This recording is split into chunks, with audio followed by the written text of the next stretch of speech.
Shalom, shalom, shalom. What's going on? What's going on? Let me turn that off real quick. Let's see.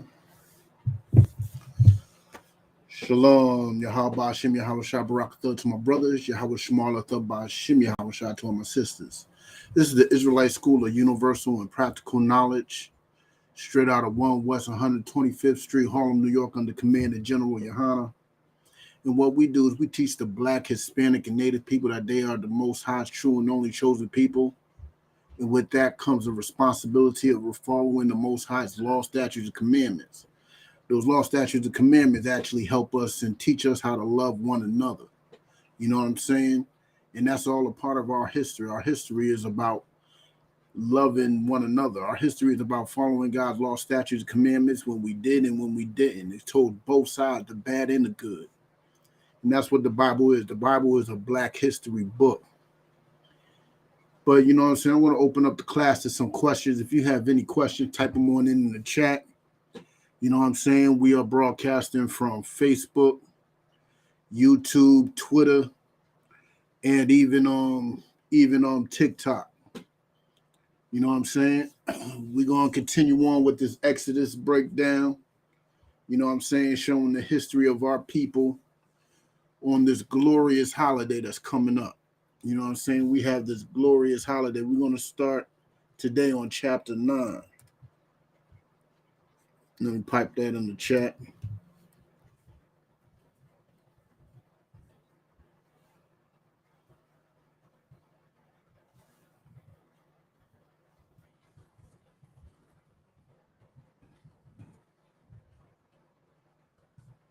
We're going to start off with Exodus chapter 9. We're going to keep it real simple, real sweet. You know what I'm saying? Shalom, shalom. What's going on to brothers in Houston? You know what I'm saying? So we're going to keep it real simple. You know what I'm saying? If you have any questions, type them on in.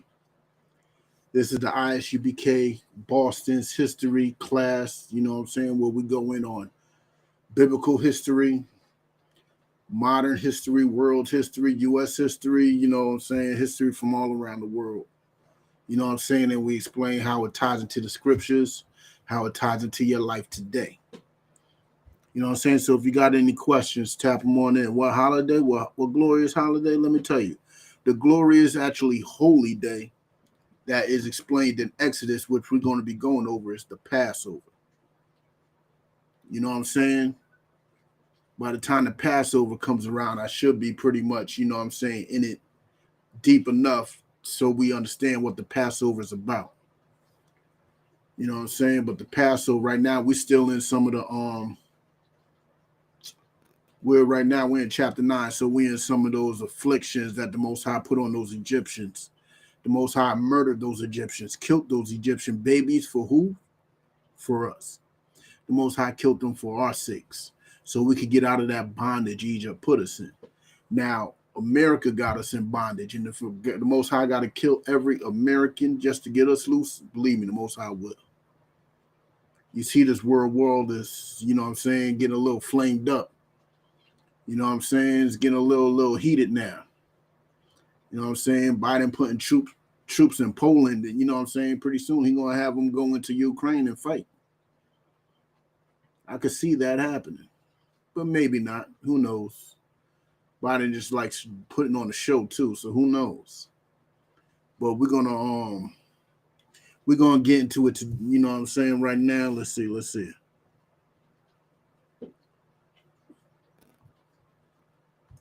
Let's get with it. We're gonna get to Exodus since nobody got a question. I guess everybody knows the scriptures. You know what I'm saying? Let's get into Exodus chapter 9. Exodus chapter 9, verse 1. Then the Lord said unto Moses, Go in unto Pharaoh and tell him, Thus saith the Lord God of the Hebrews, Let my people go, that they may serve me.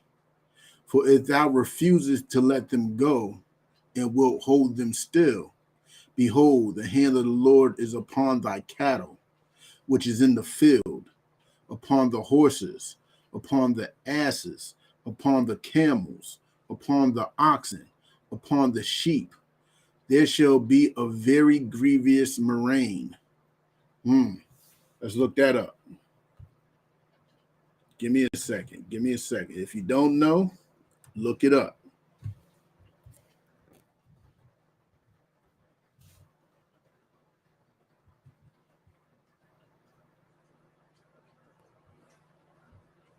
I like using the Merriam-Webster.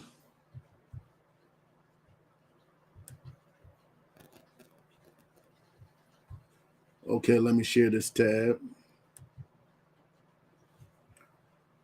Definition of murrain, a pestilence or plague, especially affecting domestic animals.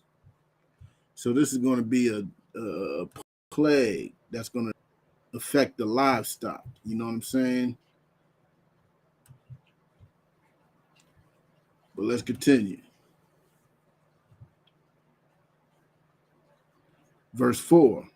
And the Lord shall sever between the cattle of Israel and the cattle of Egypt, and there shall nothing die of all that is the children of Israel. So all the cattle, all the domestic animal, all the livestock of Egypt is going to die, but not one of Israel. It said, and there shall nothing die of all that is the children of Israel. Nothing's going to die. And the Lord appointed a set time, saying, tomorrow the Lord shall do this thing in the land. So he got a short time. He got till tomorrow to let the people go. You know what I'm saying? He has until tomorrow to let the people go. Let's see. Let's continue to see what he does. And Pharaoh sent.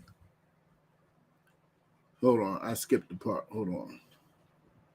Verse 6. And the Lord did that thing on the morrow, and all the cattle of Egypt died. But of the cattle of the children of Israel died not one. So all the cattle gone. And Pharaoh sent, and behold, there was not one of the cattle of the Israelites dead. And the heart of Pharaoh was hardened, and he did not let the people go. See, Pharaoh's a stubborn dude. Just like every leader of America. Now, one leader of America really wants to let the Black, Hispanic, and Native people go, because if they let us go, this country will fumble and crash and die. They know that. We should know that. Without us, Black, Hispanic, and Natives, this country will fall apart, fumble, and fold quickly. You know what I'm saying? But Pharaoh being hardened and stubborn, so the leaders of the world today. They don't want to give us back our names and culture. They don't want to give us back our history. They don't want to do none of that. And they got all of them in their records. They got all our information in their records. You know what I'm saying? They got all that. You think they take meticulous notes. You know what I'm saying? They take meticulous notes. Everything. Everything. You know what I'm saying? They don't want to give us no land. They don't really want to make us free. Because if we was truly free, we wouldn't be still carrying their last names. We carry their last names, which is a pure sign of servitude. Because remember, they gave us their last name to signify who we belong to. It was like a dog tag. You know what I'm saying? They say the last name, and that goes to this plantation. That's to the Smith plantation, or that's to the Wright plantation, or to the Francois and the Hernandez plantations. And they knew that. You know what I'm saying? But let's continue. Verse 8.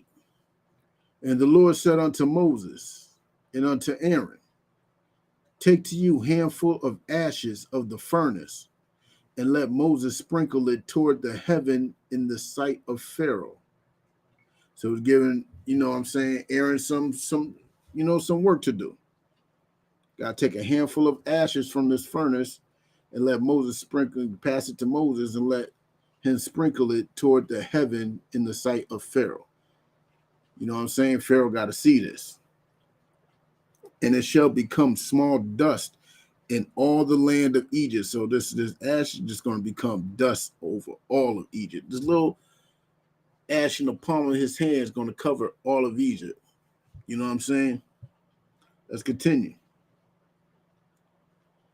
And shall be a boil breaking forth with blains upon man and upon beasts throughout all the land of Egypt. So him doing that, boils are going to break out over the people. Boils are going to break out. I don't know if you know what a boil is, but it's this liquid-filled, pus-filled bumps that break out on people. You know what I'm saying? It's disgusting. It's disgusting. Well, let's continue. Oh, yeah, it's going to be on the beast, too. So that means the sheep and everything going to get it. And they took ashes of the furnace and stood before Pharaoh. And Moses sprinkled it towards heaven. And it became a boil breaking forth with blains upon man and upon beast. Let's look up that word blains. There's boils and blains. Boils with blains. Let's see what that word blains means. Give me a second.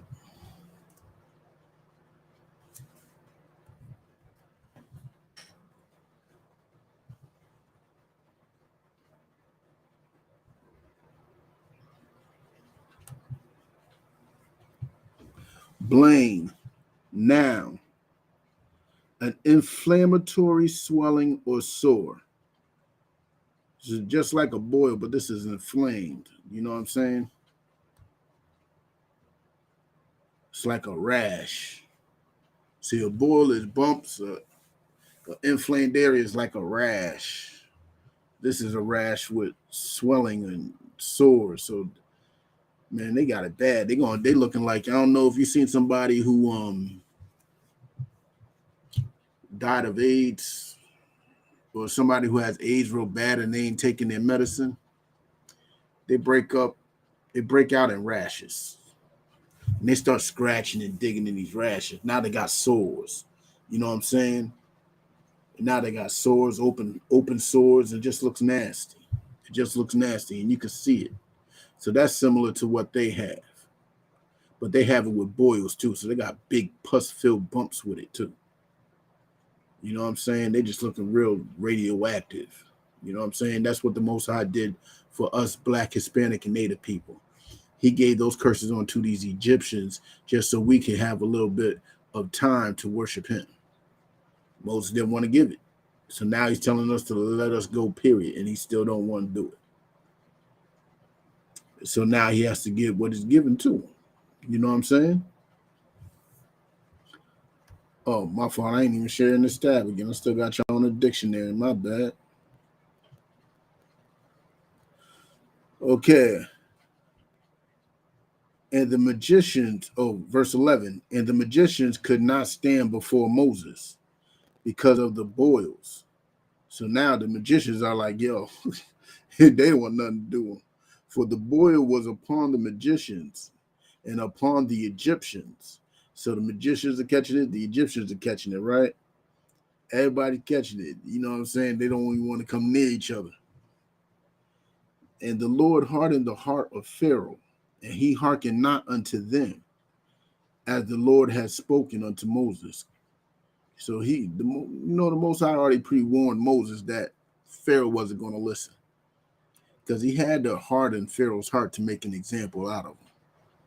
Pharaoh was literally just a tool for the Most High for the rest of the world to see the power of the Most High.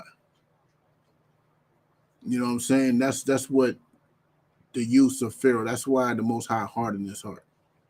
He had to make a big spectacle out of this, so the rest of the world sees who the power of Israel is. But let's continue. And the Lord said unto Moses, rise up early in the morning, and stand before Pharaoh, and say unto him, thus saith the Lord God of the Hebrews, let my people go, that they may serve me. That's all that's supposed to be done. You know what I'm saying? Verse 14. For I will at this time send all my plagues upon thine heart, and upon thy servant, and upon thy people, that thou mayest know that there is none like me in all the earth. So trying to let them know, like I was just telling you, that's why he hardened his heart. He let them know, yo, the whole world's gonna know about this. You could have just did it and let it be smooth, bang. Nobody would even have to know. But now the Most High got to make a spectacle so that his name rings true. You know what I'm saying? His name got to reign true above every other god that's all these other heathens believe in. You know, his name got to reign true over Ra, Seth. You know what I'm saying? Tut and whatever other god Egypt follows. You know what I'm saying? The Most High wasn't playing. He had to let his power show. And that's a beautiful thing, man. For now I will stretch out my hand, that I may smite thee and thy people with pestilence, and thou shalt be cut off from the earth. Pestilence. Now let's look up that, because some of y'all might not understand exactly what pestilence is.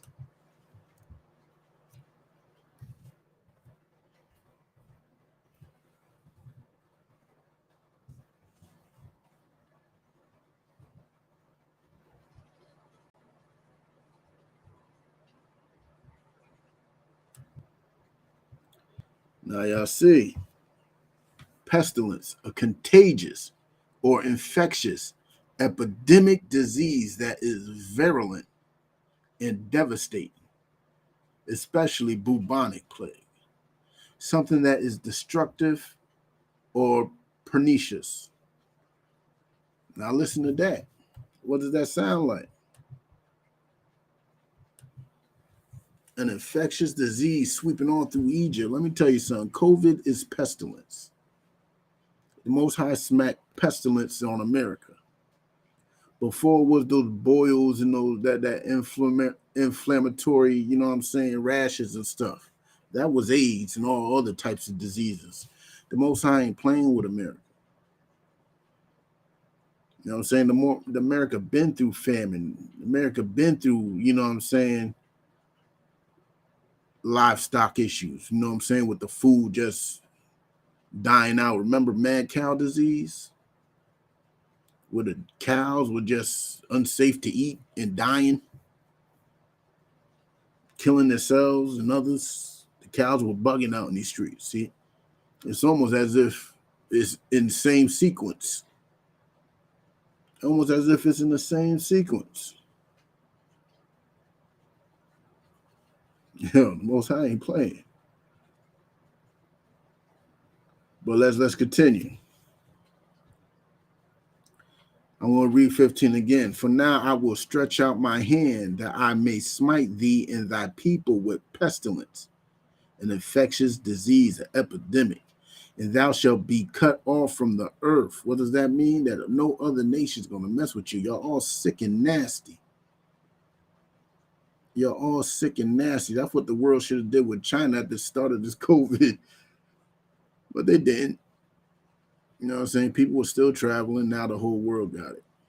And the whole world needs it. And it's going to happen again. You know what I'm saying? China just went through, literally a couple of days ago, was it yesterday? They did another shutdown. China is shut down. An extreme shutdown. Because there is a new variant. There's a new variant of COVID. And China is shut down right now. The Most High is not playing, man. He'll do anything for Black, Hispanic, and Native people. He is shutting down China. The war is about to break out any minute now. Yeah. Some people say it's already here. To me, I ain't satisfied till I see a rocket's red glare. I want to see that. When that nuclear action fires, starts getting on the way, because this is just the beginning, y'all. I'm telling you. This is just the beginning. This ain't going to end no time soon. They're talking about peace talks right now. Russia don't want peace. Russia wants obedience. That's what Russia wants, obedience. But let's continue. And in very deed for this cause have I raised thee up, for to show in thee my power. See, that's what the Most High raised Moses up for. That's why Egypt became such a great civilization in the first place. Egypt wasn't a great civilization because of their science, no, or their gods or their history, no, or all the treasures they had, no. Egypt became a great civilization so the Most High could show his power by destroying them. That's something a lot of people can't handle. That's the only reason why Egypt was brought up to be so great. So the Most High could tear them down. You know what I'm saying? And so the whole earth will know it too. Believe me, if something happened to America and if America fell right now, the whole world will know it.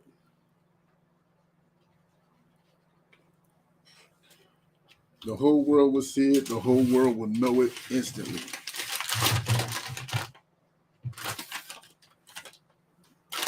Salaki, bear with me for a sec. If anything happens to America, the whole world will know it and see it. You know what I'm saying? You seen what happened with the Twin Towers. You know what I'm saying? An attack on America, woo! The whole world seen that. Imagine that red rocket's glare, just that first one aimed at America. The whole world's going to see it.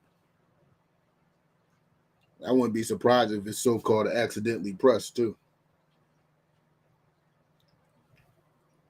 Some computer malfunction or something. But as yet, hold on.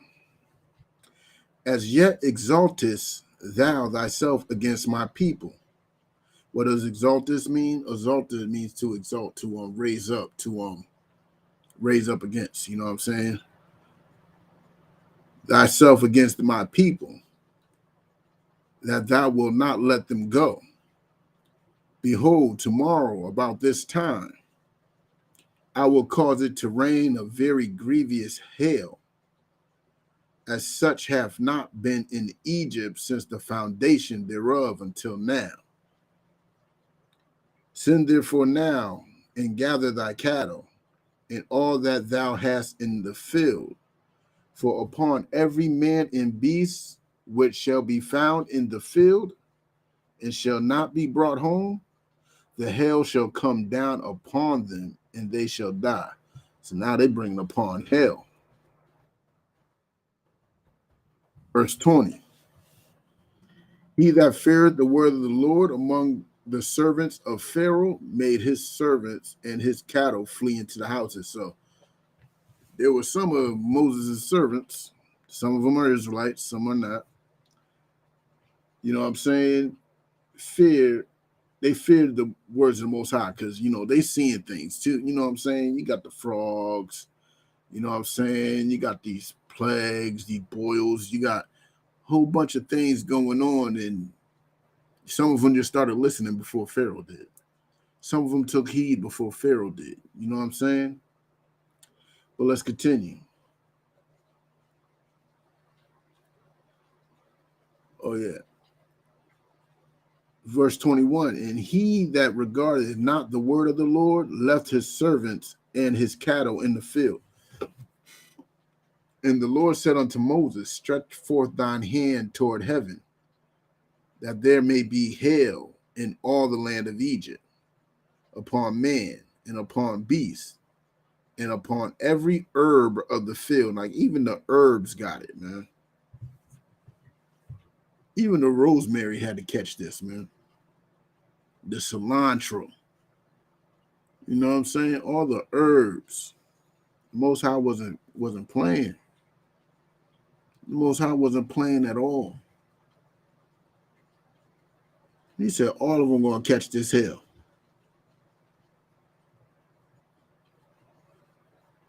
So that shows you how important other life forms is to God when it comes to his chosen people.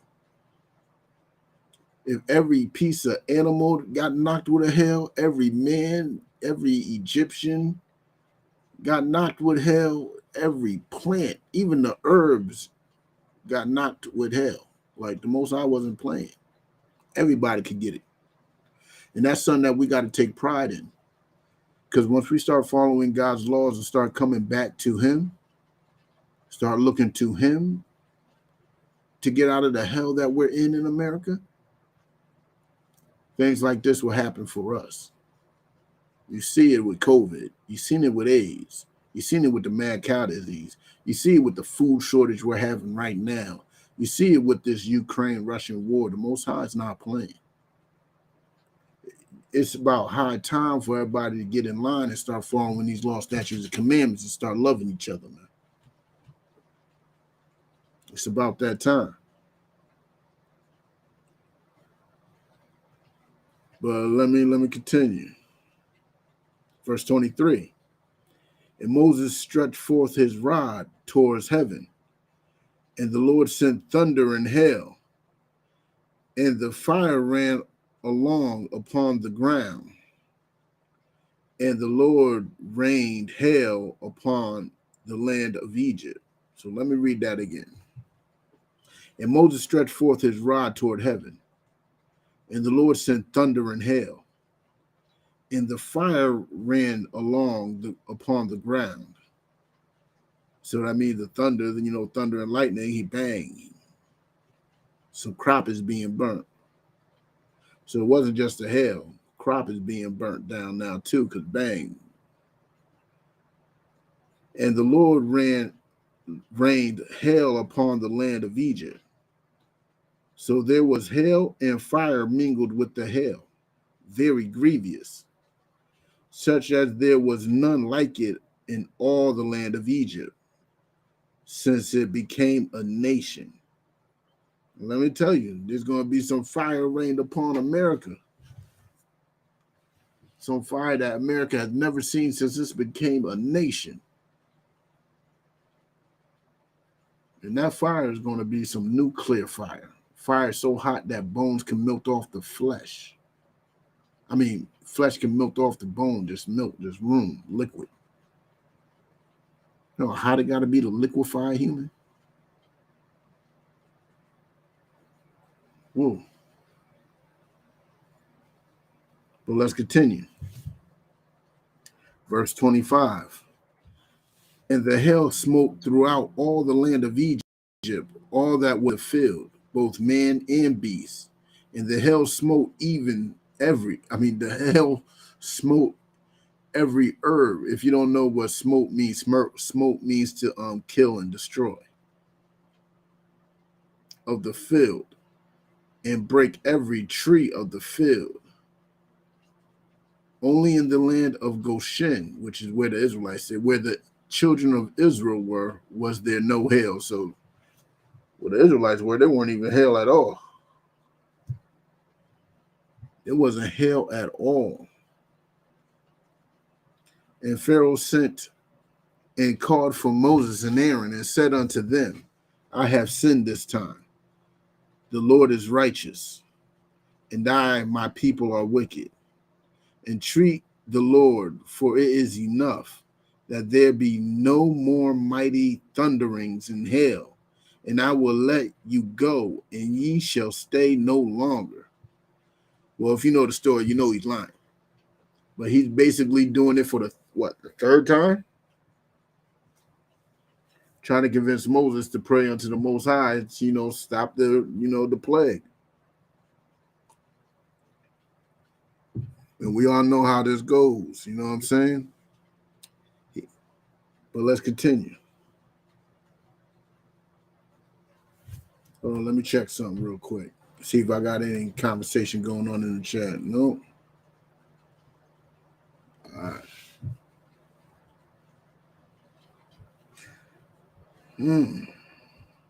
Verse 29.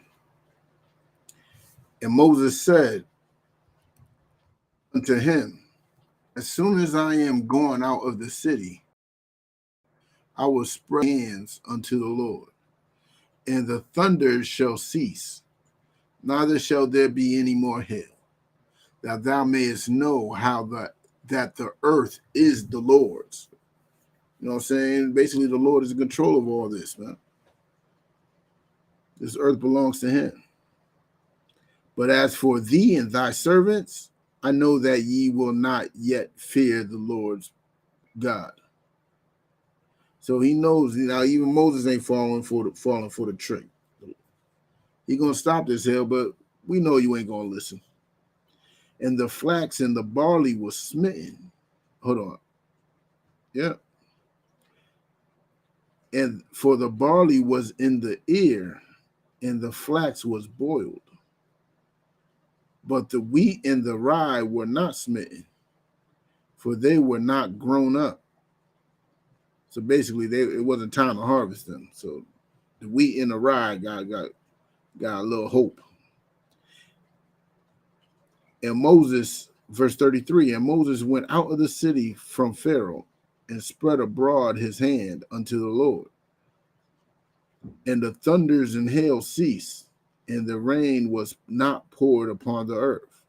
And when Pharaoh saw that the rain and the hail and the thunders were ceased, he sinned yet more and hardened his heart, he and his servants. And the heart of Pharaoh was hardened. Neither would he let the children of Israel go, as the Lord has spoken. So he lied once again, but Moses already knew what was going to happen. We're in chapter 10 now. Moses already seen that was going to happen. It wasn't no surprise. Moses seen it was going to happen because Pharaoh had the spirit of every oppressor. Pharaoh had that same spirit of every oppressor. When oppressors think they get in their way, they go back to their old ways. You know what I'm saying? Like, for example, when we out there riding and everything, and they give us a bone real quick to calm down our anger,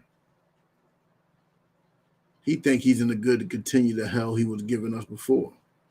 And Pharaoh's thinking the same thing. He thinking if he goes to Moses and begs, it will calm down the Most High's anger, so he can get back to doing the BS he was doing before. This oppressive spirit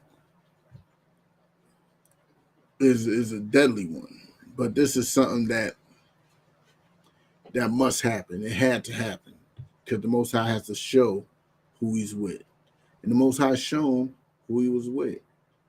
You know what I'm saying? But let's continue.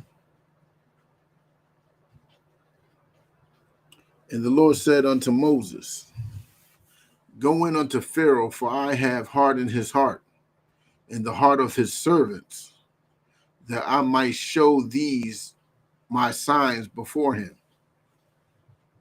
and that thou mayest tell in the ears of thy son and of thy son's son what things I have wrought in Egypt. So this is what he's saying before right now, is that all this is going on because it has to be remembered.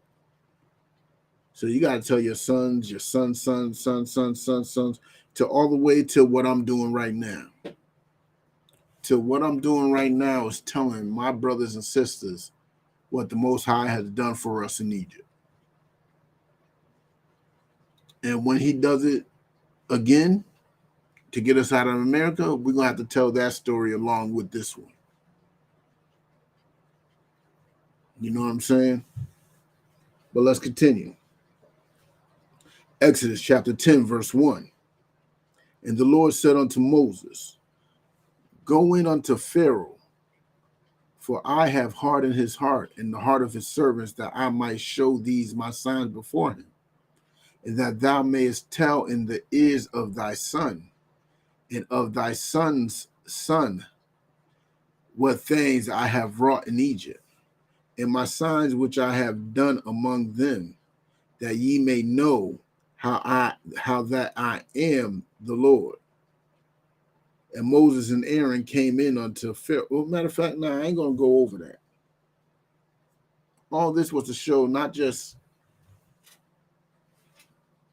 put like this. If this happens today, the Egyptians or the Americans ain't going to be the only ones that recognizes who the Lord is. Our people are going to have to recognize who the Lord is too. There's people amongst us. There's people among the Black, Hispanic, and Native people that don't recognize the Lord. They don't recognize him at all. Or they see him as a Christian, or the, you know what I'm saying? They see him through the eyes of a Christian. He loves everybody. They don't see him for who he is. But they're going to. They are going to real soon. When the Most High starts doing his thing and the world breaks off and all these plagues and pestilences continue, they will. I mean, this COVID almost had it. This COVID almost had everybody reckoned. Give it a little longer. There's more to come. There's more hell for this country to go through. You know what I'm saying? And everybody will recognize who the Lord is. The Most High did what he did so everybody can recognize his power. He will do it again so all of us can recognize his power again and never forget it. But let's continue. Verse 3, and Moses and Aaron came in unto Pharaoh and said unto him, thus saith the Lord God of the Hebrews, how long wilt thou refuse to humble thyself before me? Let my people go that they may serve me. Else if thou refuse to let them go, behold, tomorrow I will bring the locusts into thy coast. So now here comes the locusts. The locust is about to come. Now you know what locusts do. Locust is going to come through and eat all your crops. All your crops are going to be gone. All your crops are going to be gone. Devoured. No corn, no wheat, no rye, nothing. Locusts come through and eat everything. Let's continue.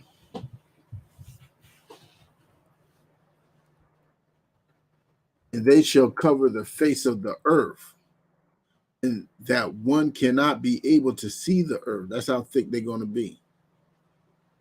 That's how many there's going to be. Let's say if you was above, if you were looking from space over Egypt, that's how many locusts it was. It covered up Egypt. It covered up Egypt. They were everywhere.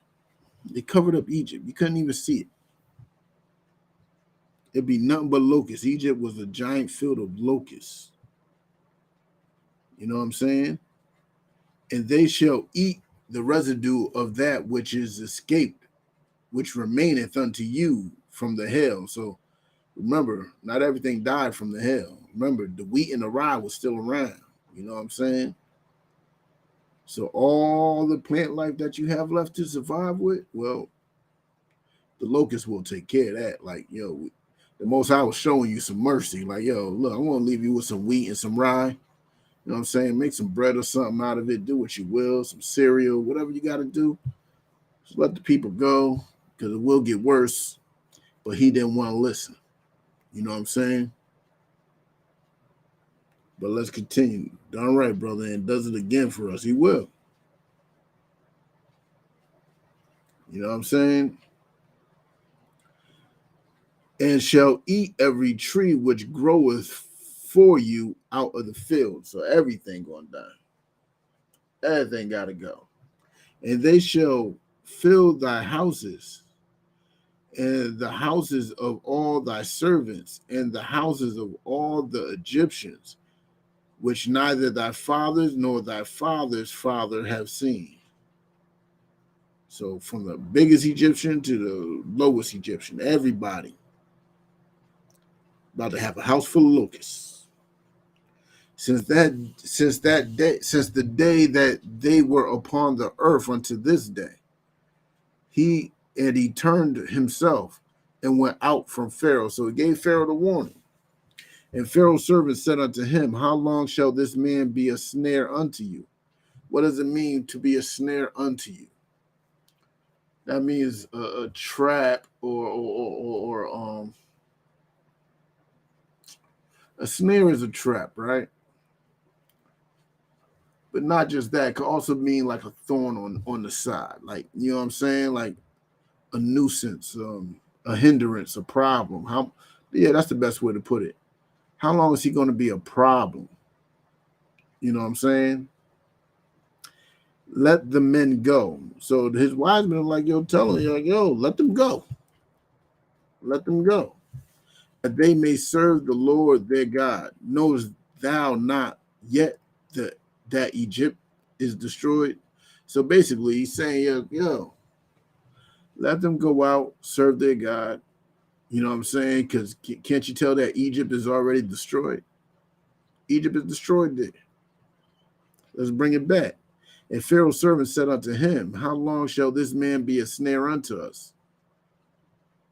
Let the men go, that they may serve the Lord their God. He knows how they said their God.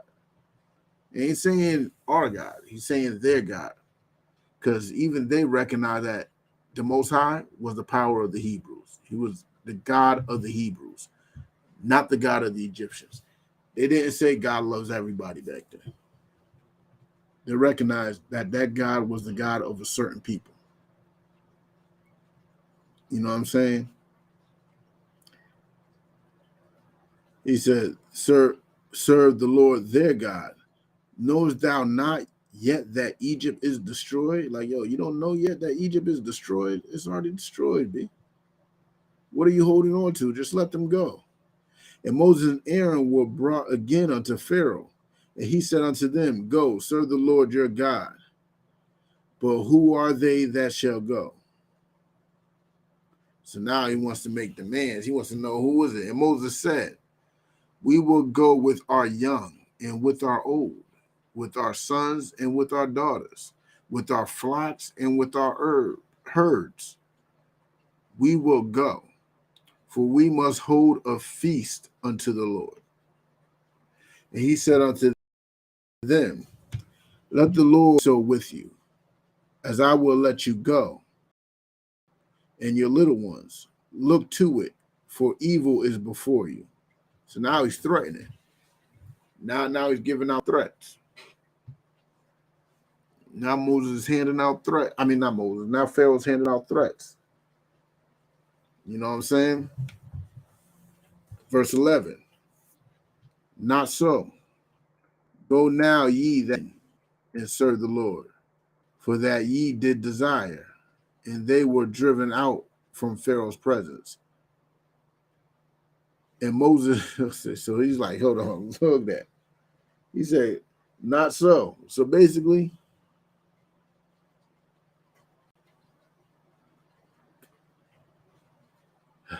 Pharaoh's so hard-headed, man.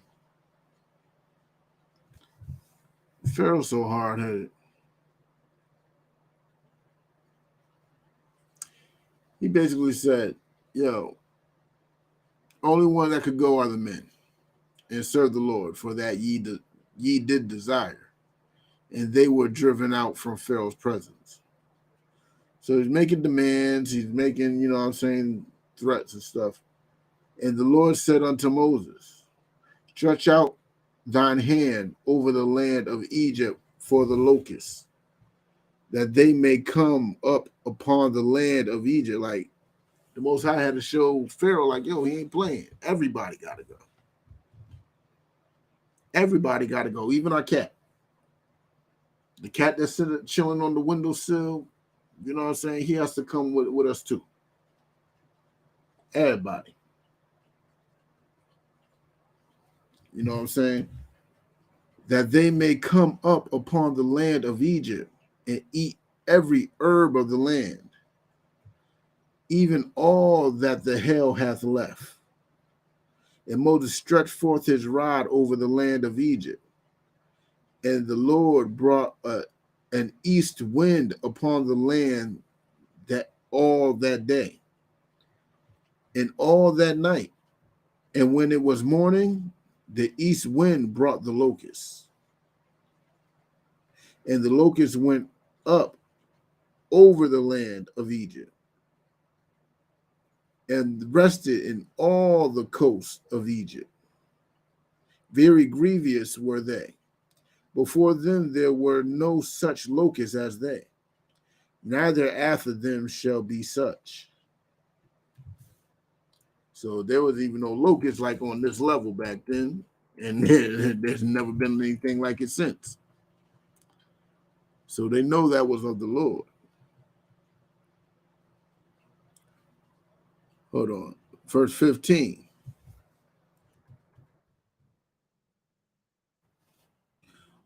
For they covered covered the face of the whole earth, so that the land was darkened.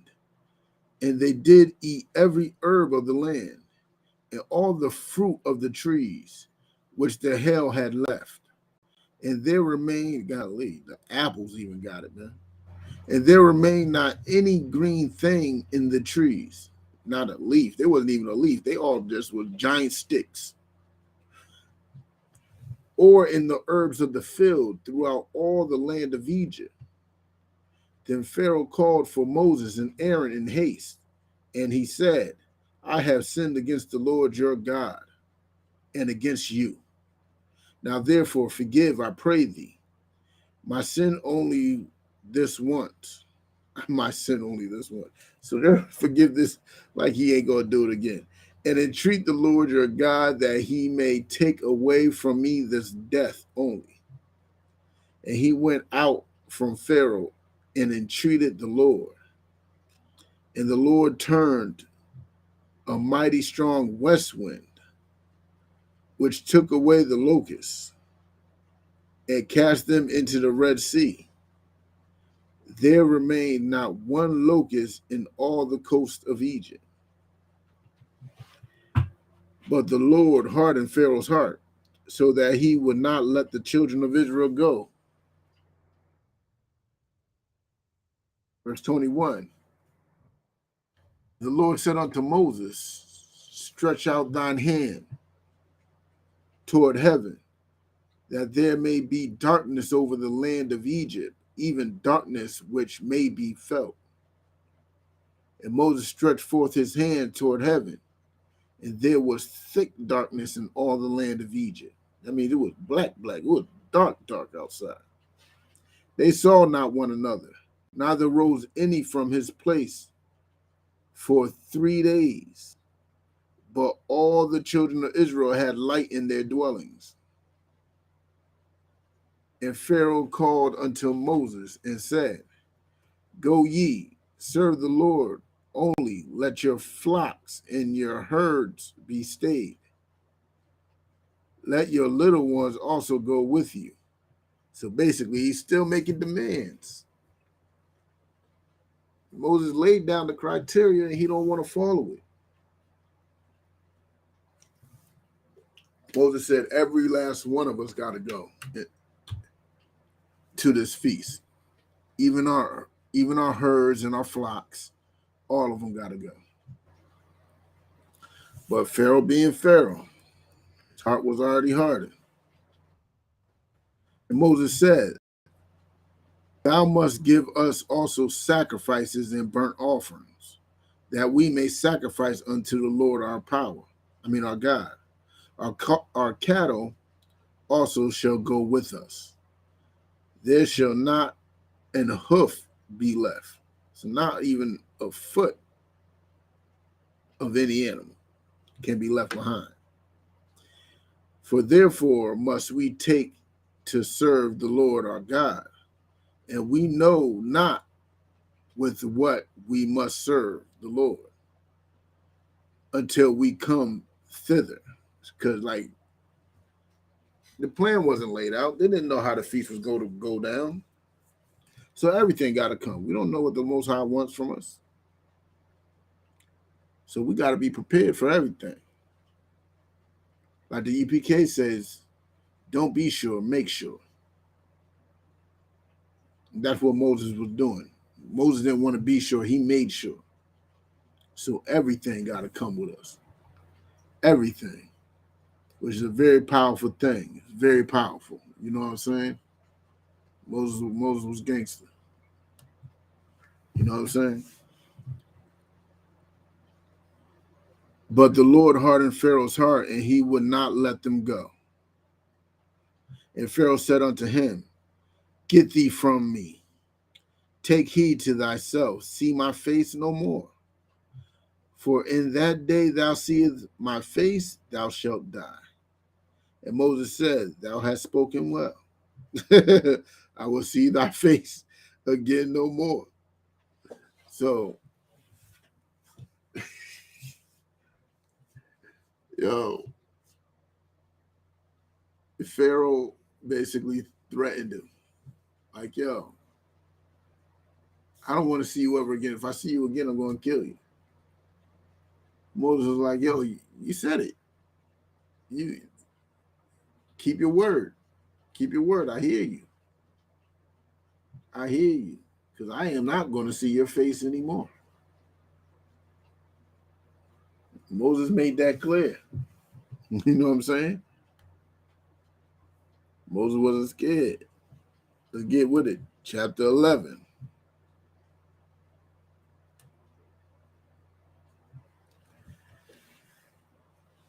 And the Lord said unto Moses, Exodus chapter 11, verse 1.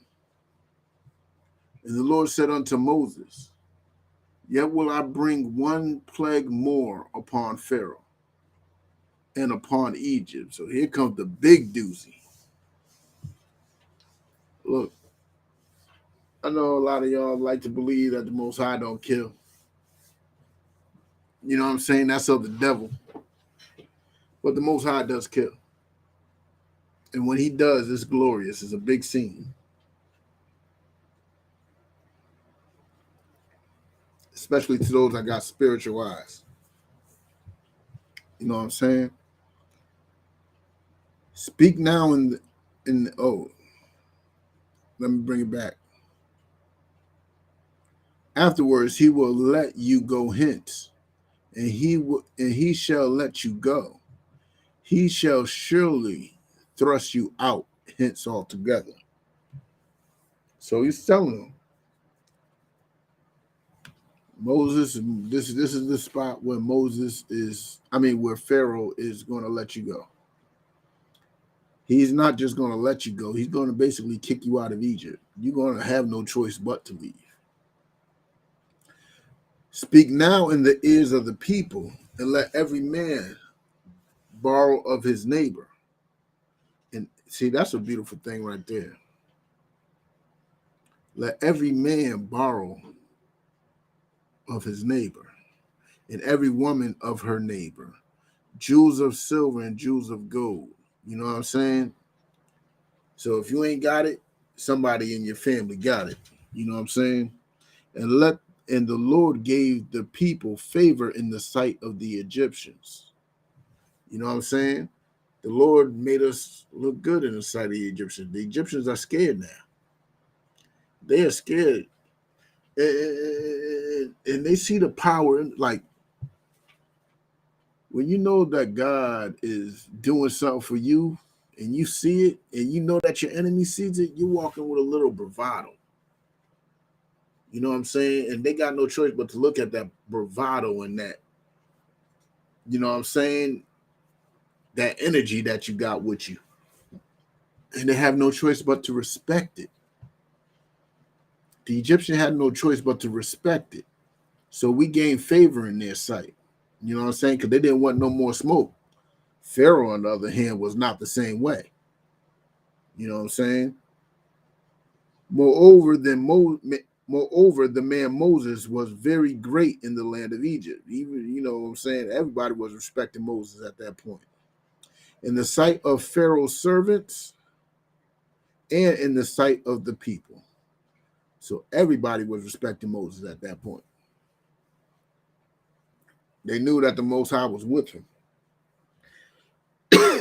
And that's something that y'all got to learn to do as a people too.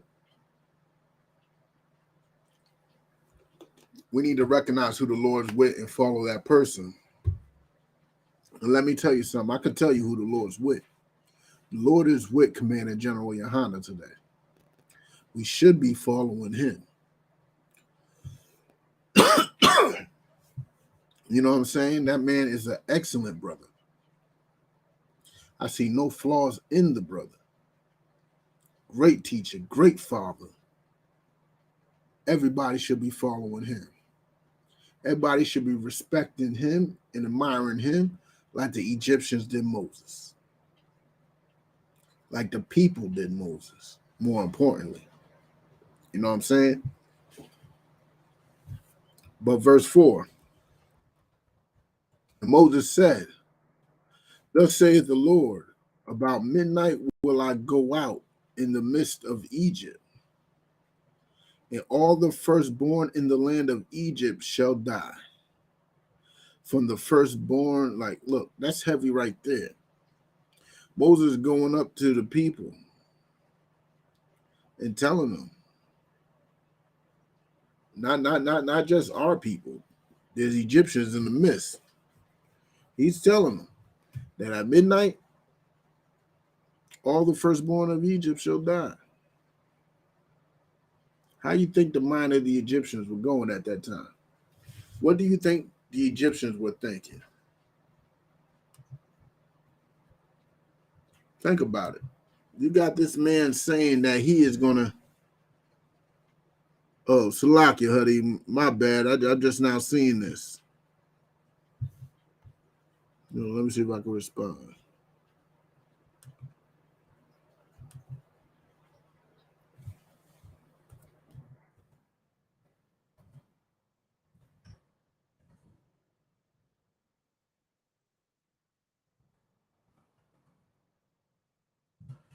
But it said, I know this is off topic, but why did Mike, don't call me Rabbi, but why did Michael have to debate Satan over the body of Moses in the book of Jude? Yo, I literally had this breakdown. I can't remember that, Huddy, but I did have this breakdown. And believe me, I'm going to get back to you. I'm going to hit your inbox with it. You know what I'm saying? I did have this breakdown. I had it not too long ago, too. It's one of those things. See, what you're doing is bringing up something that we usually don't talk about too often. It's a little meaty. But I will get back to you on that. That's a heavy one right there. I will get back to you off that. It is off topic, but I had that one before. Can't remember right now, so I ain't going to give you no half-ass answers. Excuse my language, but you know what I'm saying? And then got my school looking bad and you looking on me bad. You know what I'm saying? I want to go to wiser men who taught me that breakdown, and you know what I'm saying? I'll get you the right answer that you deserve. You deserve the right answer. You know what I'm saying? So I'll get back with you on that, Huddy. You know what I'm saying? I'll hit you in the inbox on that. I'm gonna go back to the jump.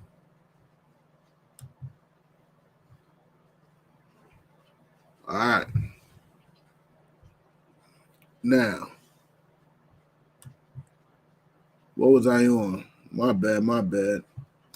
Yeah, like how do you believe the Egyptians felt knowing that their firstborn is going to die? You know, the word of that spread like fire. It spread like fire. You know what I'm saying? That joint spread it. Everybody knew. Everybody knew. You know what I'm saying? So let's continue. even unto the firstborn of the maidservant that is behind the mill. So even your workers' firstborns are going to die, and the firstborn of the beast, even the firstborn of the cattle, the donkey, the firstborn of the chicken, the firstborn of everything was about to die. You know what I'm saying? And there shall be even the firstborn roach. The firstborn roach had to catch it. You know, these Egyptians love roaches and beetles. The firstborn beetle had to die. You know what I'm saying? And there shall be a great cry throughout all the land of Egypt, such that there was none like it, nor shall there be it anymore. Like,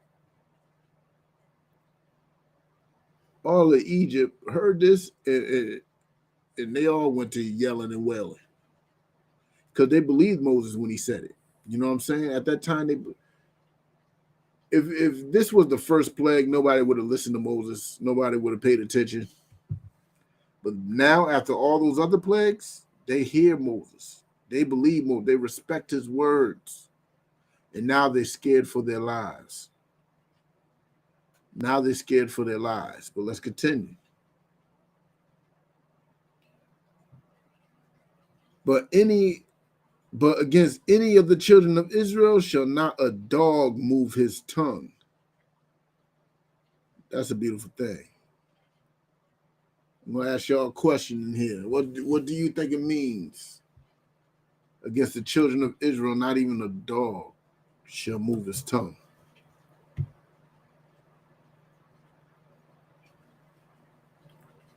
What do you think that's saying?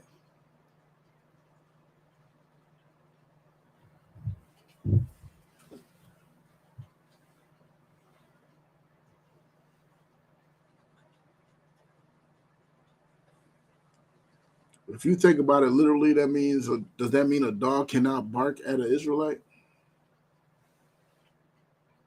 Or if a dog's thirsty, when a dog's thirsty, it's moving its tongue too. It got its tongue hanging out and it's, trying to catch whatever moisture is in the air. I don't know why dogs do that, but it said, against the children of Israel, not even a dog shall move his tongue.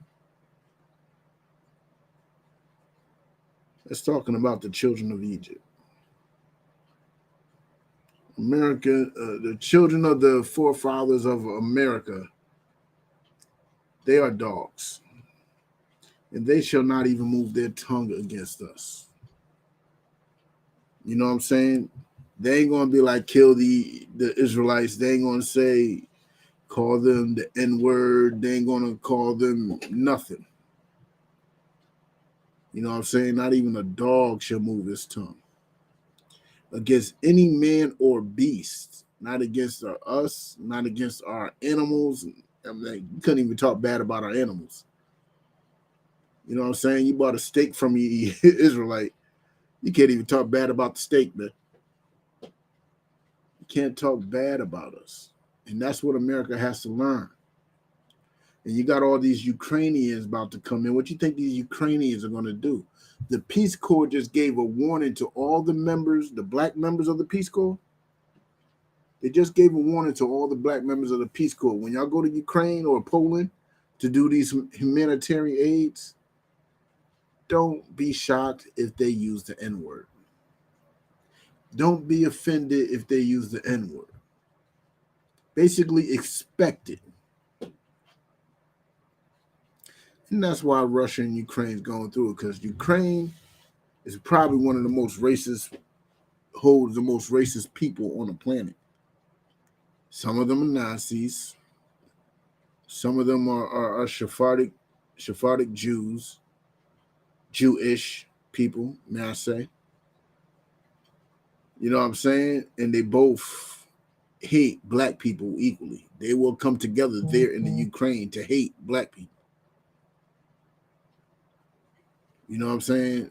In the Ukraine is an equal opportunity chance to hate black people. That's where the dog could wag its tongue at Israel all at once. You know what I'm saying? But Not much longer. Not much longer. You know what I'm saying? May those rockets red glare start shining tonight if it was up to me. Man, Putin need to hurry up. Putin need to hurry up and press a button, man. He's taking too long. He's being real patient with the disrespect America is giving it. You know what I'm saying? North Korea just playing with weapons and toys. They just playing around. They're showing what they could do, but they ain't doing nothing. But something got to give sooner or later. Something got to give, man. Somebody press a button quick. You know what I'm saying? That would be great. No sound will be made. That's right. Not a sound will be made against us, man.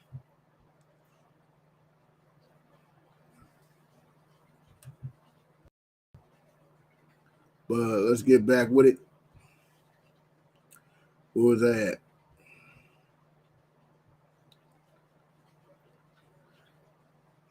Okay, there I was. That ye may know that the Lord doth put a difference between the Egyptians and Israel. Look, the Most High put a difference between us and the Egyptians. I don't know why so many black people want to be Egyptians, right? There's a clear difference between us and them. I know you're looking at the Egyptians today. There's definitely a clear difference between those Arabs and us, right? Because those people that's running Egypt today are not the original Egyptians, right? The original Egyptians are second-class citizens in their own country. Those are Arabs running Egypt right now, Arabs and Caucasians.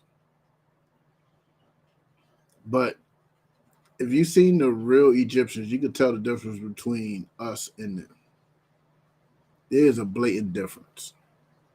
And not just that, spiritually, there's a difference between us. We wouldn't do the things they do. You know what I'm saying? We wouldn't, for example, it is customary for them to cut their hair bald.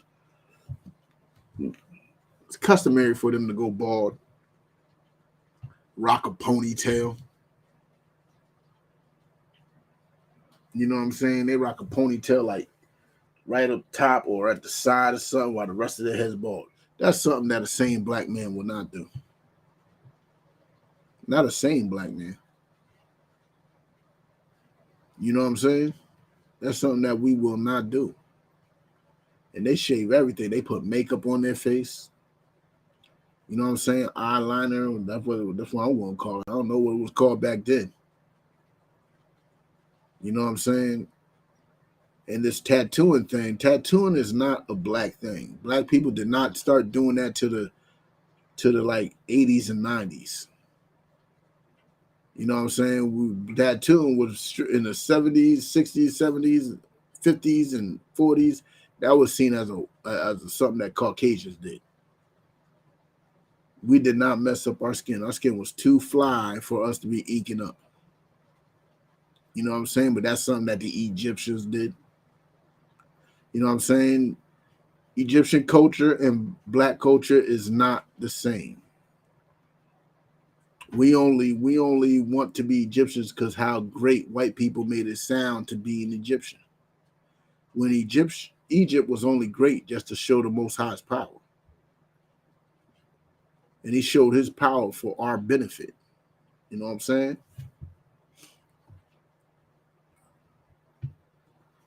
Get thee out and all the people that follow thee. Oh, did I skip something? Nope, I did. And all these thy servants shall come down unto me. Oh, this is verse 8. Servants shall come down unto me and bow down themselves unto me, saying, get thee out and all the people that follow thee. And after that I will go out. And he went out from Pharaoh in a great anger. Now listen, I'm going to bring that back again. And all these thy servants shall come down unto me and bow down themselves unto me, saying, Get thee out. So basically, even the servants are going to kick Israel out. And all the people that follow thee. And after that, I will go out. And he went out from Pharaoh in great anger. So he's basically telling Pharaoh, like, yo, pretty soon, not just you, but all your people going to be wanting me out. You know what I'm saying? And verse 9. And the Lord said unto Moses, Pharaoh shall not hearken unto you, that my wonders may be multiplied in the land of Egypt. Like, yo, once again, Pharaoh still ain't going to listen. And Moses and Aaron did all these wonders before Pharaoh. And the Lord hearkened Pharaoh's heart, so that he would not let the children of Israel go. No, he tried to warn them, right? Try to warn them.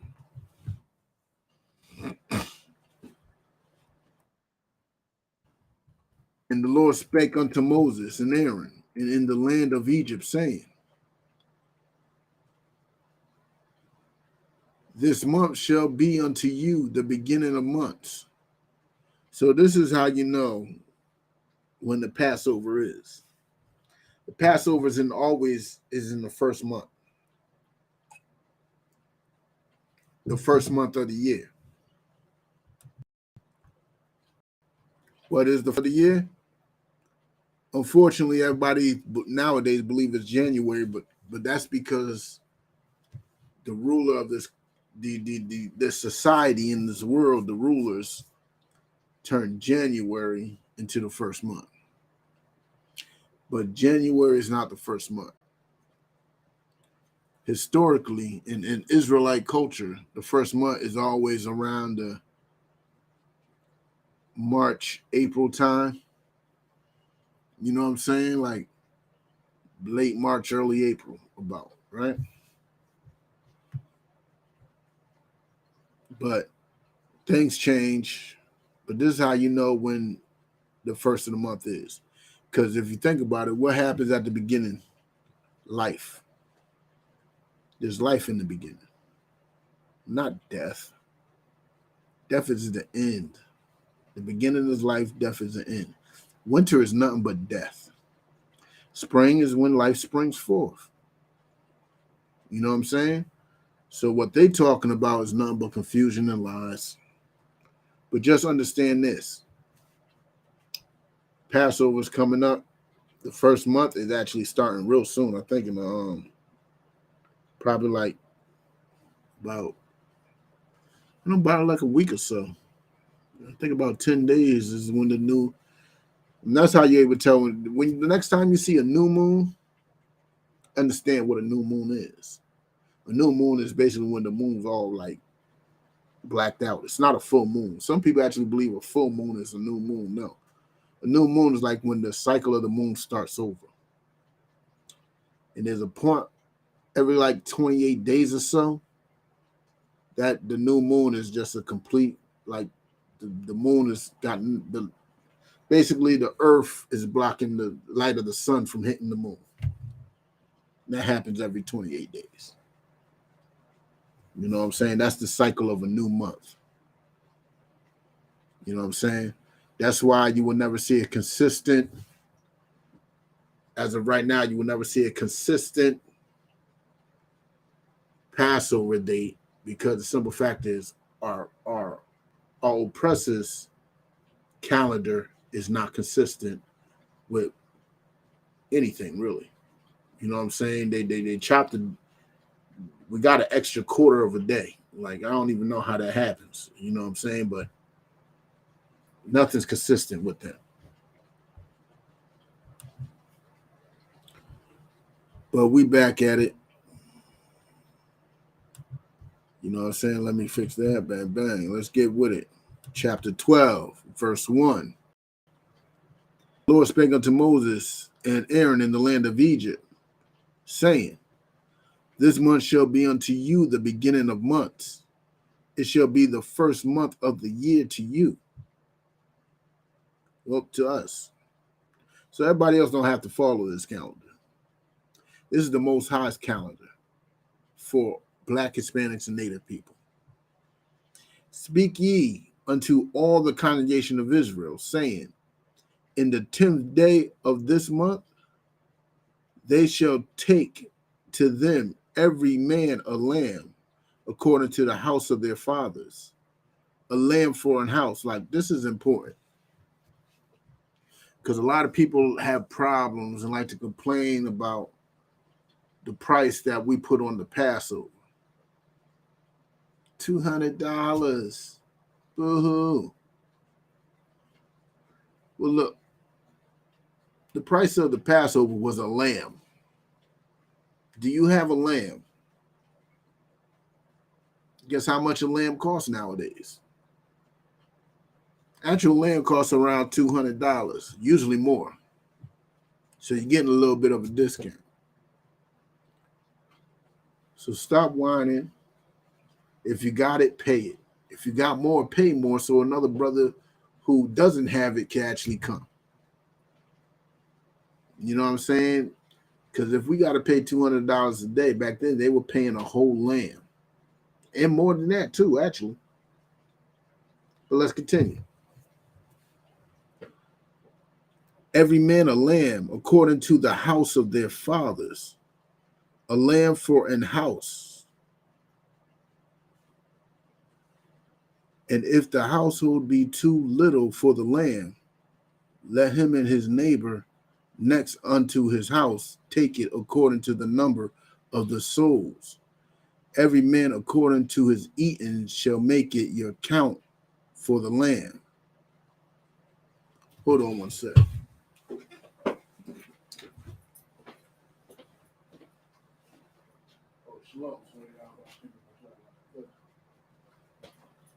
Just doing class.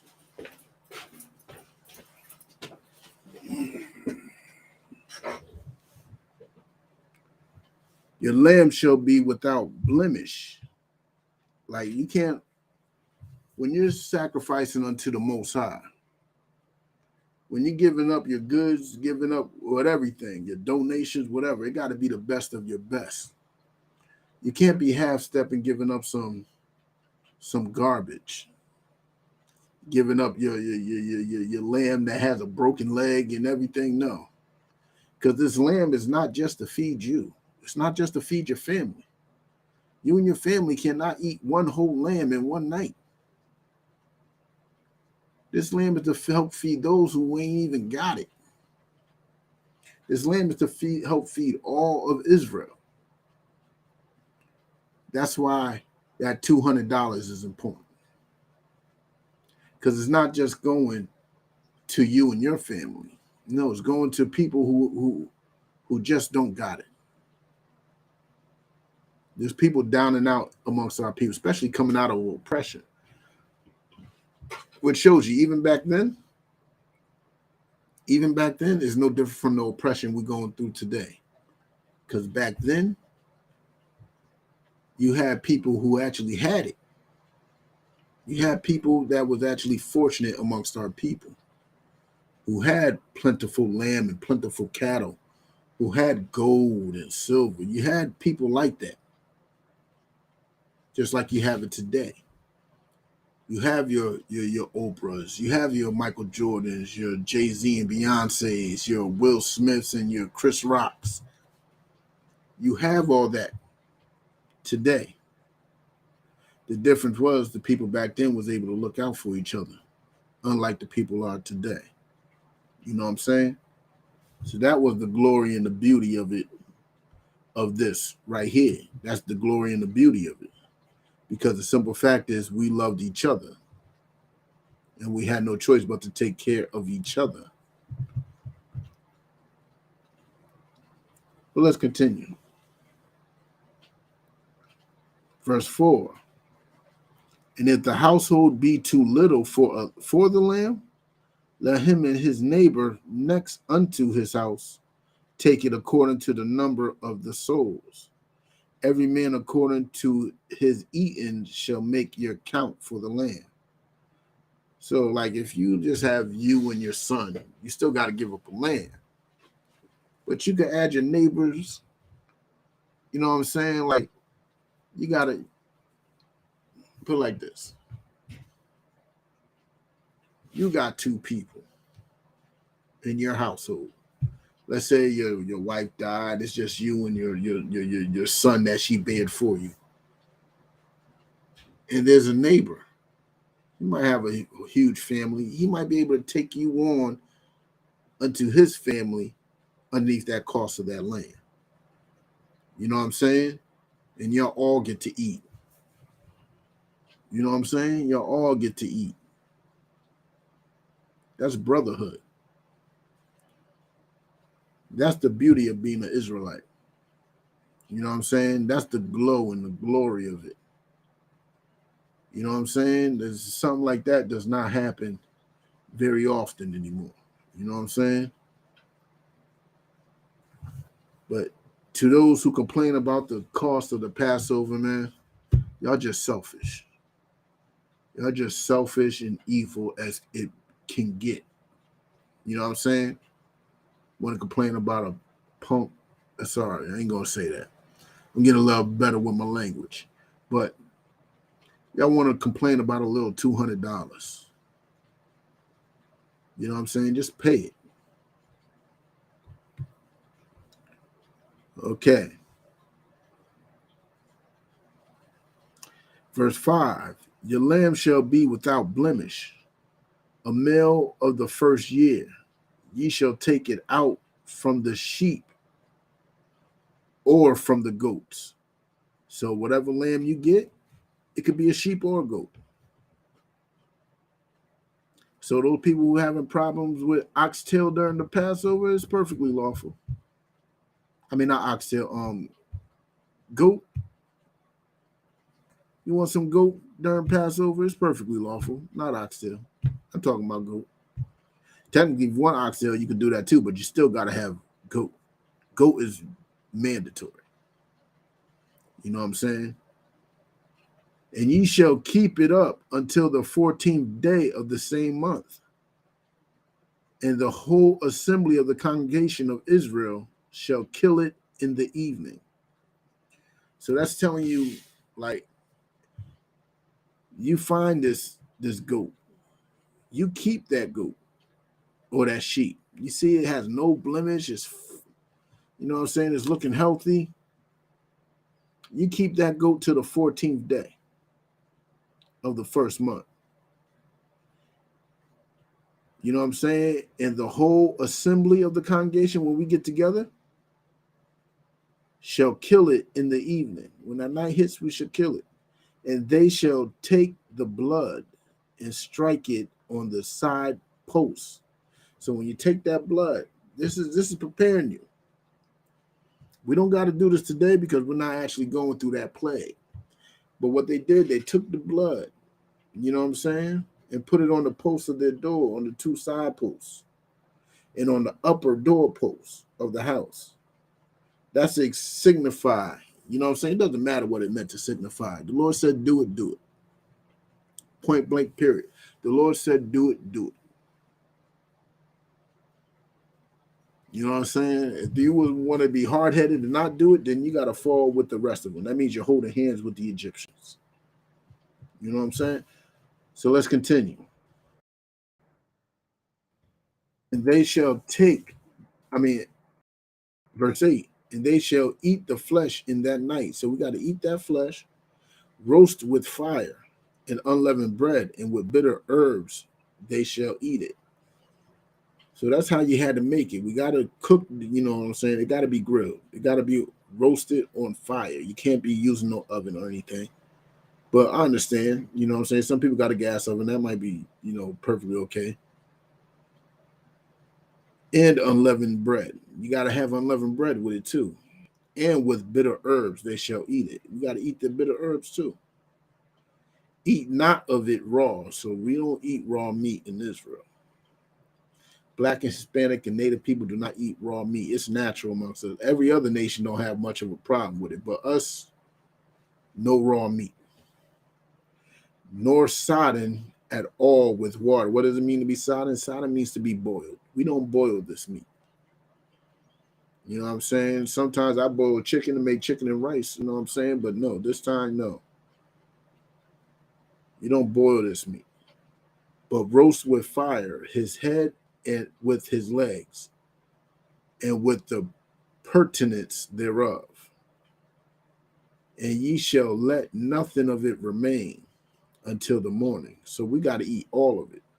And that which remaineth of it until the morning, ye shall burn with fire. So if there's anything left in the morning, it has to burn with fire. And thus shall ye eat it with the loins girded, your shoes on your feet, and your staff in your hand. And ye shall eat it in haste, because you know what I'm saying? They were in a rush. They were in a rush. They had to get up out of Egypt. So they get it in, eat it fast. It is the Lord's Passover. For I will pass through the land of Egypt this night, and will smite all the firstborn of Egypt, both man and beast, against all the gods of Egypt. So this ain't against just the man and beast. The Egyptians love their gods. They love their Set, their Put, their Amun Ra. They love them. Well, this is against them too. Against all the gods of Egypt, I will execute judgment. I am the Lord. So the Most High actually slain their Lord too, because their power could not keep us there. The powers of Egypt, all their Amun Ra's and all them could not defeat the Lord and his plagues. You know what I'm saying? None of them could defeat the Lord and his plagues, but guess what? The Lord defeated them with those plagues. The Lord defeated our enemies' gods for us. Verse 13. And the Lord shall be to you for a token upon the houses where ye are. And when I see the blood, I will pass over you, and the plagues shall not be upon you to destroy you. When I smite the land of Egypt, and this day shall be unto you for a memorial, and ye shall keep it a feast to the Lord throughout your generations. Ye shall keep it a feast by an ordinance forever. So this is something that y'all got to understand, because a lot of y'all saying we can't keep it in the land of our captivity. But let me show you what this says again.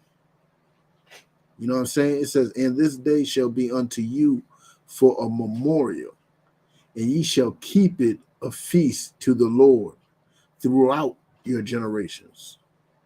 It doesn't say we can't keep it throughout the generation that's in captivity. It says we have to keep this throughout all our generations. You know what I'm saying? Ye shall keep it a feast by an ordinance forever. So this is by law. We got to keep it forever by law. This is an ordinance. This is something that can't be looked over throughout our generations forever. It can't be shunned upon. You know what I'm saying? A lot of y'all believe that since we're in captivity, we can't keep nothing. We just got to follow our oppressor's lifestyle. No. People who say that really just want to celebrate Christmas. That's all they really want to do. They just want to celebrate Christmas, Easter, and all that. But no. We're here to celebrate the Lord's high holy days. And there's nothing higher and holier than the Passover. You know what I'm saying? But let's continue. Verse 15. 7 days shall ye eat unleavened bread. Now this is going to the feast of unleavened bread, where we have to eat after the Passover. We eat unleavened bread because it's to remind us of what our ancestors had to go through, how hard it was for them. The bread was unleavened because they didn't have time to make it rise. You know what I'm saying? Making yeast rise takes time. They didn't have time for that. They just had to mix up some flour, some water, some butter, whatever they're using, some olive oil, whatever they're using. They had to mix it up make some bread. The bread couldn't rise, so it was just flat, darn near crackers sometimes if you don't have the skills to make it soft. So, bang, flat bread. You know what I'm saying? That's the unleavened bread. And they had to make enough quickly and easy so they could travel with it too. You know what I'm saying? Even the first day ye shall put away leaven out of your houses. Like, we had to get rid of all the leaven out of our houses. No point in keeping it. We can't use it. Yeast dies. No point in bringing it. Who knows how long we're going to be out in this wilderness. But no, we had to get rid of all the leaven. And you still have to do that today for the Feast of Unleavened Bread. So all your yeast and your baking sodas and all that has to get out of your crib ASAP. For whosoever eateth leavened bread from the first day until the seventh day, that soul shall be cut off from Israel. We was cut off if you didn't follow that. You was cut off from the nation. And in the first day there shall be an holy convocation. And in the seventh day there shall be an holy convocation. So we meet up and then celebrate on the first day, and we meet up and celebrate on the last day. Like I was telling y'all when I first started this series, our celebrations are generally parties. They're parties. There's food, there's music, you know what I'm saying? We just get together and have a good time. That's what our high holy days are. They're not like the Christian church where you hum and then, you know, I don't know what else they do. They do all these weird stuff. I don't know. You know what I'm saying? No. Our high holy days are actually just really parties. You know what I'm saying? Hold on. No manner of work shall be done in them, save that which every man must eat, that only may be done of you. Every man must eat. There's no other work that got to be done but feeding your people. That's the only work you got to do. You know what I'm saying? Like, it's an honor to do that work. You know what I'm saying? You sisters are back there, y'all making those plates for the brothers. That's an honor. That's a beautiful thing. You know what I'm saying? And ye shall observe the feast of unleavened bread, for in this selfsame day have I brought your armies out of the land of Egypt. Therefore shall ye observe this day in your generations by an ordinance forever. Now remember, this is just a plan. None of this has been acted out yet. You know what I'm saying? So we're just getting prepared for the party we're going to be doing. In the first month of the 14th day of the month at even, ye shall eat unleavened bread until the 21st day, to the 21st day of the month at even. 7 days shall there be no leaven found in your houses. For whosoever eateth that which is leavened, even that soul shall be cut off from the congregation of Israel, whether he be a stranger or born in the land. Ye shall eat nothing leavened. In all your habitations shall ye eat unleavened bread. Like, hold on, let me bring that back. It says, even the soul shall be cut off from the congregation of Israel. So that shows you this is not a physical punishment. This is a spiritual punishment. Who else has the power to cut off your soul? So you may think you're eating a cake, a little piece of cake in secret. You know what I'm saying? You eat a little cake and, you know, a little Ritz or something with leaven. You eat some Captain Crunch. You may think you're doing it in secret, but no, the Most High is handing out that punishment. It's not us. You don't have to worry about no ridicule from another man on this subject. You got leaven in your house, that's the Most High's judgment. You eating leaven things, that's the Most High's judgment. And he said he's going to cut off that soul from Israel. You know what I'm saying? Because that's blatant disrespect to what the Most High set forth.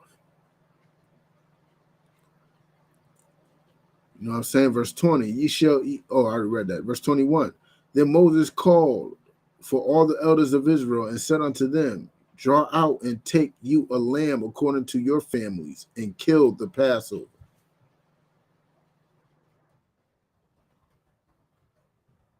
And ye shall take a bunch of hyssop and dip it in the blood that is in the basin, and strike the lintel and the two side posts with the blood that is in the basin. And none of you shall go out at the door of his house until morning. So basically, you put the blood on the door, the side post and the top, and nobody can leave the house. You know what I'm saying? Till the morning. For the Lord will pass through and smite the Egyptians. And when he seeth the blood upon the lintel and on the two side posts, the Lord will pass over the door and will not suffer the destroyer to come in unto your houses to smite you. So the angels, that's who the destroyers was. It was his angels coming through, catching wreck. For ye shall observe this thing for an ordinance to thee and to thy sons forever. And it shall come to pass when ye be come to the land which the Lord will give you, according as he hath promised, that ye shall keep this service. And it shall come to pass when your children shall say unto you, what mean ye by this service? Like, there's going to be like, unfortunately, our kids don't question much. But there's going to be a time when you're doing this and you're putting the blood on the door. I'm pretty sure they were questioning it back then. Like, why we got to put the blood on the door? Why he don't know where we live? Like, pretty sure there's people questioning it back then. But when your kids start questioning it, he's telling you what to tell them. That ye shall say, it is the sacrifice of the Lord's Passover, who passed over the houses of the children of Israel in Egypt. Like, this is important. The Most High passed over our houses. He went straight over us. You know what I'm saying? There was no drama for us. He went straight past us and went straight to the Egyptians. You know what I'm saying? When he smoked the Egyptians, he killed the Egyptians for us. I know a lot of y'all like to say the Lord don't hate, the Lord don't kill. That looks like a whole contradiction to your theory. He killed the Egyptians for Israelites and delivered our houses, and the people bowed the head and worshipped. And the children of Israel went away and did as the Lord had commanded Moses and Aaron, so did they. And it came to pass that at midnight the Lord smote all the firstborn of the land of Egypt, and the firstborn of Pharaoh that sat on his throne, until the firstborn of the captive that was in the dungeon, and all the firstborn cattle, even the cow had to catch wreck. And Pharaoh rose up in the night, he and all his servants and all the Egyptians, and there was a great cry in Egypt, and there was not a house where there was not one dead. And he called for Moses and Aaron by night and said, rise up and get you forth from among my people, both ye and the children of Israel, and go and serve the Lord as ye have said. Like, that's crazy. Like, you probably, like, there's people that probably like firstborns and didn't even think they were going to happen to them because they're older, but you're still a firstborn. You're probably thinking that your firstborn is going to die, but no, you're the firstborn. You know what I'm saying? The firstborn of the firstborn going to die too. Everybody going to die. You know what I'm saying?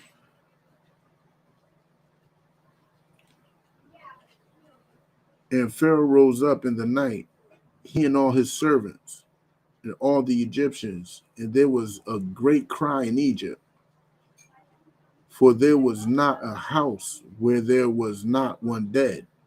And he cried for Moses and Aaron by night and said, Rise up and get you forth from among my people, both ye and the children of Israel, and go, serve the Lord as ye have said, and take all your flocks and your herds as ye have said, and be gone, and bless me also. And the Egyptians were urgent upon the people that they might send them out of the land in haste. For they said, We be all dead men. And the people took their dough before it was leavened, their kneading troughs being bound up in their clothes upon their shoulders. And the children of Israel did according to the words of Moses, and they borrowed of the Egyptians jewels and silver and jewels of gold and raiment. And the Lord gave the people favor in the sight of the Egyptians, so that they lent unto them such things as they required, and they spoiled the Egyptians. So they gave up the loot. That's how bad they wanted them out. And the children of Israel journeyed from Ramses to Succoth, about 600,000 on foot were men, beside children. And a mixed multitude went up also with them, and flocks and herds, even very much cattle. Like they like to say that mixed multitude means Egyptians too, or heathens, other heathens, but no.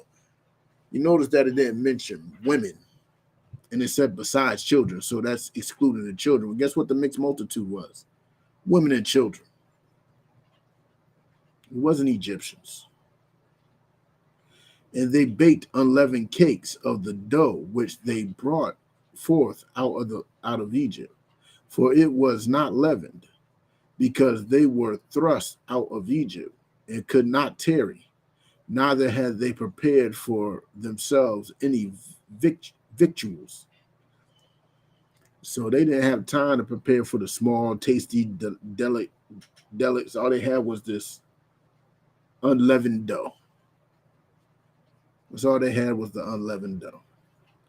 Now the sojourning of the children of Israel who dwelt in Egypt was 430 years. So we was in Egypt for 430 years. And it came to pass at the end of the 430 years, even the self same day, it came to pass that all the hosts of the Lord went out from the land of Egypt. This is the night that the Lord to be observed of all the children of Israel in their generations. So we got to remember this night forever. And the Lord said unto Moses and Aaron, This is the ordinance of the Passover. There shall no stranger eat thereof, but every man's servant that is brought for money, when thou hast circumcised him, then shall he eat thereof. So any brother and sister that's uncircumcised, they have to get circumcised. A foreigner and a hired servant shall not eat thereof, so no outsiders. In one house shall it be eaten, there thou shalt not carry forth out of Salakia, carry forth aught of the flesh abroad out of the house. Neither shall ye break a bone thereof. All the congregation of Israel shall keep it. And when the stranger shall sojourn with thee, and will keep the Passover to the Lord, let all of his males be circumcised, and then let him come near and keep it. And he shall be as one that is born in the land. So that stranger is not talking about heathens, it's talking about the Israelite that is not born in the land of Israel. Because if you're not born in the land of Israel, that means most likely you are keeping the customs of foreigners. You are keeping the lifestyle of foreigners. So you will be a stranger to your brothers. No different from me being an American, keeping the customs of an American. You know what I'm saying? And I'm going to Israelites talking about Christmas. They're going to look at me like I'm nuts. You know what I'm saying? What's a Christmas? So I will be a stranger unto them, even though we're the same nation. You know what I'm saying? All of the congregation of Israel shall keep it. And when the stranger shall sojourn with thee, and will keep the Passover to the Lord, let all his males be circumcised, and then let him come near and keep it. And he shall be as one that is born in the land. For no uncircumcised person shall eat thereof. One law shall be to him that is homeborn, and unto the stranger that sojourneth among you. Thus did all the children of Israel, as the Lord commanded Moses and Aaron, so did they. And it came to pass the selfsame day that the Lord did bring the children of Israel out of the land of Egypt by their armies. You know what I'm saying? And that was the men. The men were the armies. But, due to the lack of time, I would like to continue, but we're going to continue this next week. We're going to start off with chapter 13. You know what I'm saying? I want to end the class with that. Yahweh Hashem, Yahweh Shah Barakatha to all my brothers. Yahweh Shemar Latham Hashem, Yahweh Shah to all my sisters. Passover coming up April 15th. Make sure you're there. With that, you know what I'm saying? I want to say shalom.